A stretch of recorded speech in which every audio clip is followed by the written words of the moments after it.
Et d'ailleurs, en parlant de ça, encore une fois, ça fait 2 ans, vous ne m'avez pas entendu parler sur beaucoup de choses, parce que nous sommes pour l'élégance. Mais quand je vois aujourd'hui le Sénégal de présidents qui ont fait la fierté de l'Afrique, un pouvoir incarné par des jeunes qui ont fait la fierté de l'Afrique quand ils sont arrivés au pouvoir. Quand le pouvoir est arrivé, j'étais au Kenya quelques jours après, mais c'était comme si j'étais au Sénégal. Tellement les gens étaient contents. Ils disent que c'est des jeunes qui sont arrivés au pouvoir au Sénégal. Mais le président Bassirou Diomaye Faye, dans sa pratique du pouvoir, il est plus vieux que Wade.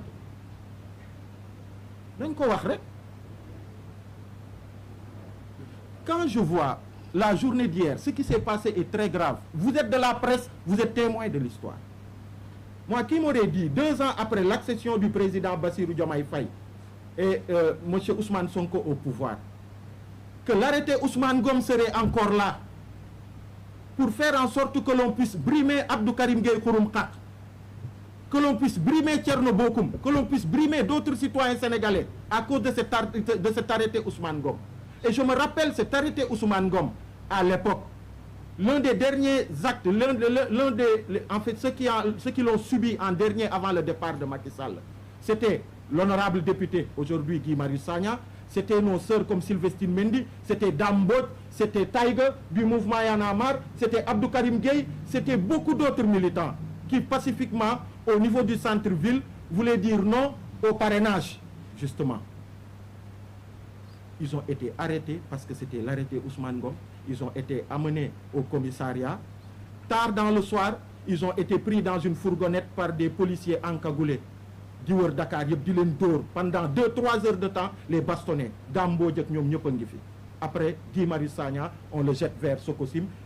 Nos braves sœurs, on les jette vers les filaos de Guédiawaye. On jette tout le monde un peu partout. Parce que c'était l'arrêté Ousmane Ngom, qui a été dénoncé par ceux qui sont au pouvoir aujourd'hui. Et quand je vois hier, ce même arrêté Ousmane Ngom fait que des Sénégalais sont arrêtés, sont privés de l'expression de leur droit. Et quand on voit ce qui se passe à l'Assemblée nationale, la photo de Abdou Mbow, député du peuple, qui a été malmené par le GIGN pour le sortir dehors, qu'est-ce qu'elle a de différente de la photo de Guy Marius Sagna dans les mêmes conditions, qui a été malmené par le GIGN et qui a été jeté dehors?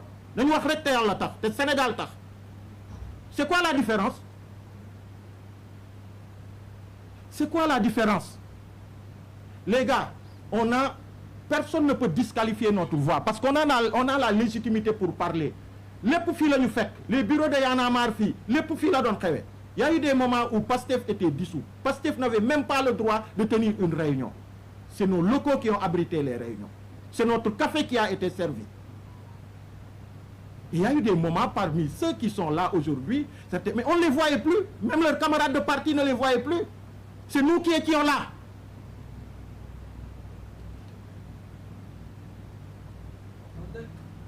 C'est nous qui étions là. Les gens ont couru derrière la société civile partout dans ce pays. Parce qu'à un moment, ils n'avaient plus droit à la parole. Il y a une injustice qu'ils ont subie. Des gens qui ont subi autant d'injustice. Mais vous ne pouvez pas arriver au pouvoir pour accentuer cette injustice. Quand je vois que sous Wade, on a été persécuté en tant que mouvement, on a été calomnié. Sous Macky, on a été calomnié. On nous a parlé de lobby homosexuel. Sous Macky, on nous a parlé de tout. Moi qui vous parle, je vous fais une révélation. Un aîné de la société civile m'a dit, Aliou, tu sais, l'une des raisons principales qui ont fait que Macky t'a retenu en prison. Je dis non. Il me dit, entre autres, je pense qu'il y a un fait. Quand tu as été en prison, certains de la société civile sont allés le voir au palais. Tu sais ce que l'ARE a dit? Que toi, Aliou Sané, qui est sudiste, tu étais engagé avec Ousmane Sonko à prendre des gens en Casamance, à les faire venir à Dakar pour brûler le pays. Voici ce qu'on a subi. Et aujourd'hui, c'est ces mêmes gens qui se permettent de dire, Y'en a marre, vous n'avez pas droit à la parole. Quand Ousmane Sonko, lors des événements de mars 2021, il y a un adage Wolof qui dit, quand Sonko est sorti de garde à vue, après les événements de mars 2021, allez rembobiner vos rushs pour voir où est-ce qu'il est allé en premier et quel est le discours qu'il a tenu là-bas, au siège du mouvement Y'en a marre. Nous sommes debout, nous resterons debout. Fatte Khadjoufian. Merci.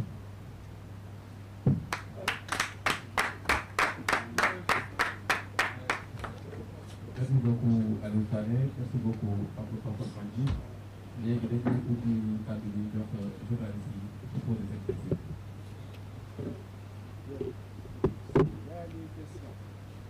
Est-ce que am na ay questions? Bu amul question nag Côte d'Ivoire day jouer quoi. Suñuy frères ivoiriens dañuy jouer. Ça fort bien.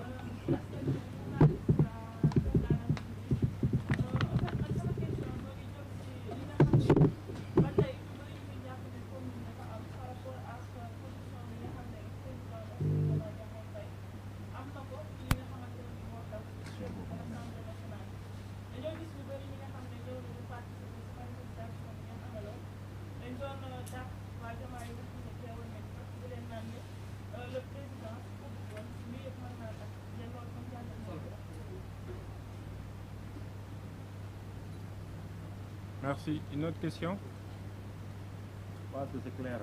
Dafa am beneen question? Ok. Avant Aliou de répondre ci question bi rek, je voudrais faire une précision. Y'en a marre wootewul démb rassemblement. Y'en a marre n'a pas appelé à un rassemblement hier. J'espère que c'est très clair.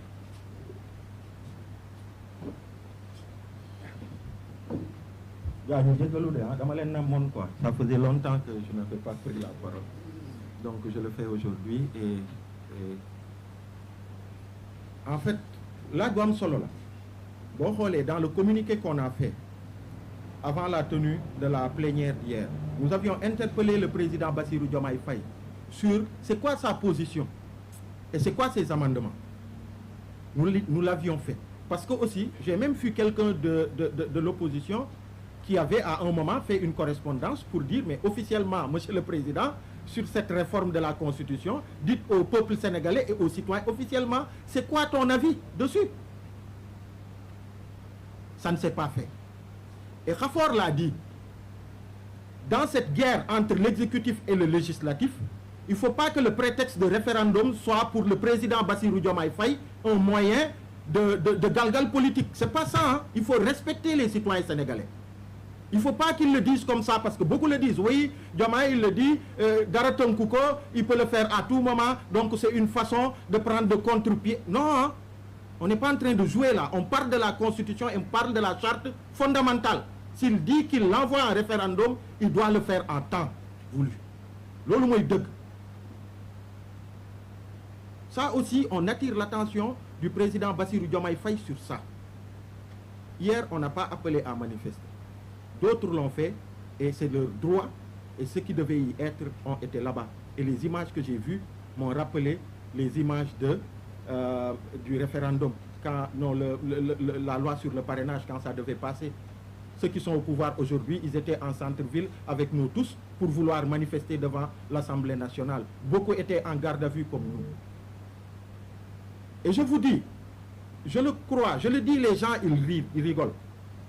C'est sous le président Bassirou Diomaye Faye que ça arrive. Un président qui est supposé être l'un des présidents les plus jeunes du monde. Il y a 15 ans derrière, quand c'est arrivé sous Abdoulaye Wade, il avait laissé la possibilité à toutes les parties de pouvoir s'exprimer devant l'Assemblée nationale. Quand je dis que, de ce qu'il nous montre dans sa pratique du pouvoir jusque-là, le président Bassirou Diomaye Faye est un jeune président, mais dans sa pratique du pouvoir, il est plus vieux que Wade. Et c'est vrai. Allez voir Wade sur beaucoup de questions. Quelles sont les...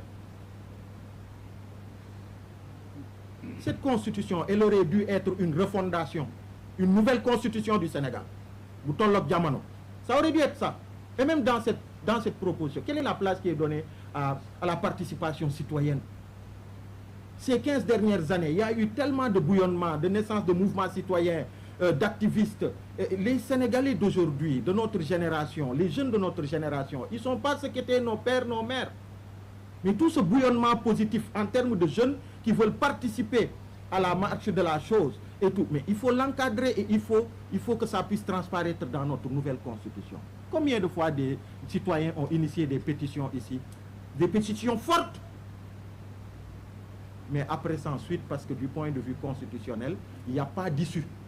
Parce que rien n'est prévu pour que des citoyens comme ça puissent faire sauter des lois à travers des pétitions, puissent proposer des lois à travers des pétitions, et même la Cour constitutionnelle. Parlons-en. On dit le président de la République, l'Assemblée nationale, et les citoyens dans tout ça. Mais voici autant de raisons qui font que, mais ça doit faire l'objet de débats nationaux, que les gens sachent, même sur les points. Et Dieu sait, il y a beaucoup de points sur lesquels on est d'accord. Mais même sur ces points, on a besoin de les comprendre. Les citoyens ont besoin de les comprendre. Les tenants et les aboutissants.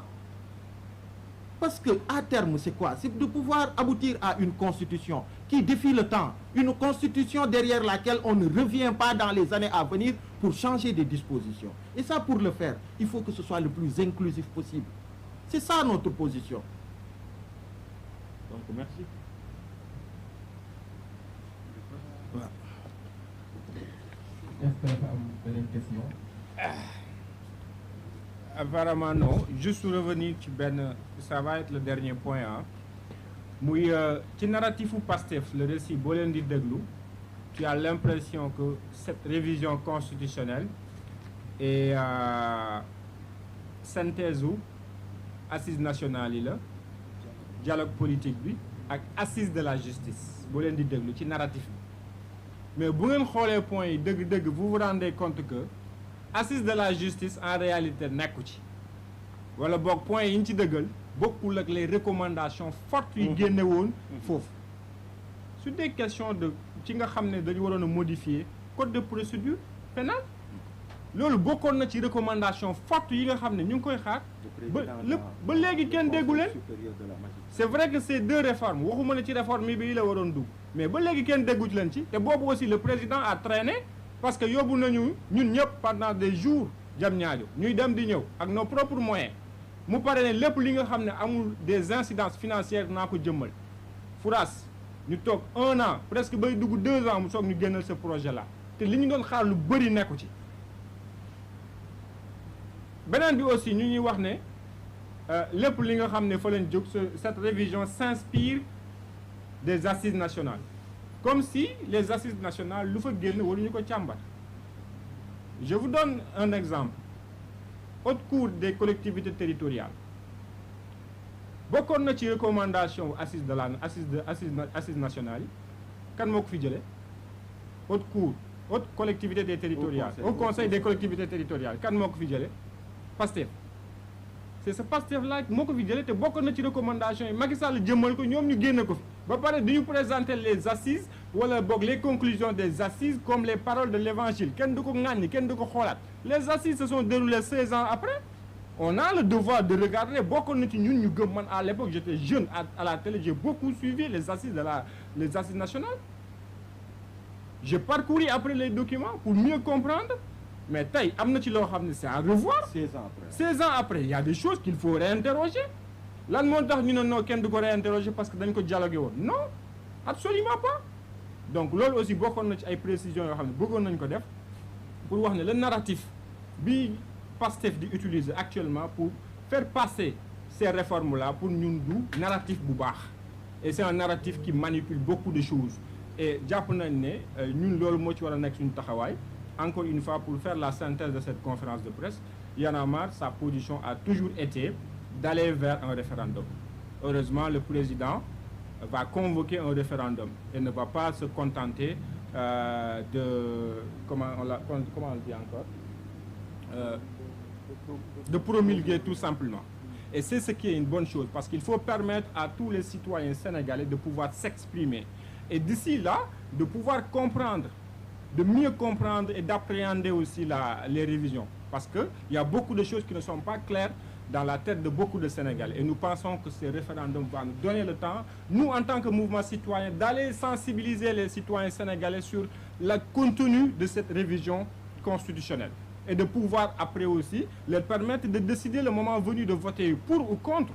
Parce que ce n'est pas de notre rôle de leur dire voter contre ou voter pour.